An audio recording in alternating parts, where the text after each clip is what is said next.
এবার কিশোরগঞ্জের যে পাগলা মসজিদ, এই পাগলা মসজিদে মিলেছে 30 বস্তা টাকা, যে রেকর্ডটি এর পূর্বে ছিল না।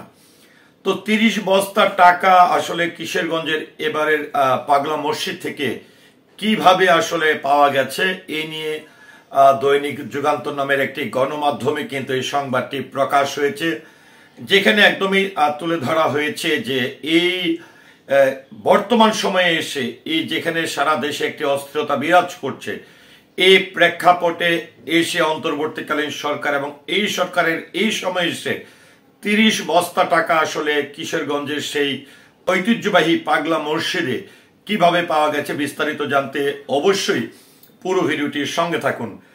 তো দৈনিক যুগান্তর এই সংবাদটি বিস্তারিত প্রকাশ করেছে 30 নভেম্বর 2024। সেখানেই 30 বস্তা টাকা পাওয়ার সেই রহস্যজনক ঘটনাটি।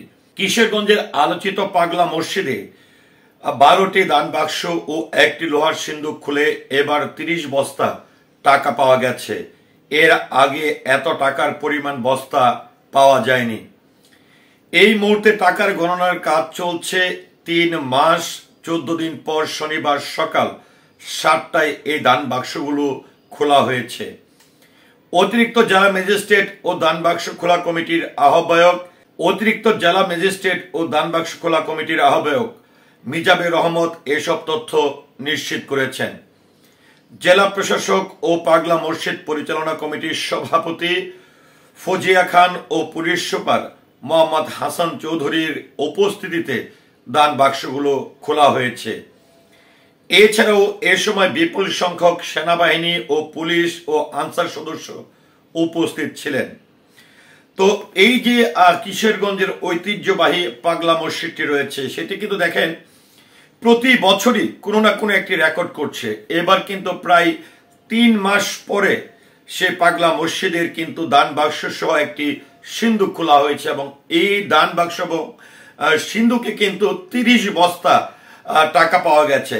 তো এখানে কিন্তু এই তথ্যটি তুলে ধরেনি দৈনিক যুগান্তর, বা এখনো হয়তো বা যেটি বলা হয়েছে যে টাকা গণনার কাজ চলছে। তো এবার আসলে কত কোটি টাকা আসলে এখানে এই যে 30 বস্তা টাকা আসলে কত কোটি টাকা হবে, এছাড়া কিন্তু এই রেকর্ডটিও কিন্তু আছে। সোনাদানা বিভিন্ন ধরনের আসলে জিনিস কিন্তু সেখানে পাওয়া যায়, এমনকি ডলার পর্যন্ত এই পাগলা মসজিদের এই দান বাক্সগুলো থেকে কিন্তু সন্ধান পাওয়া যায়।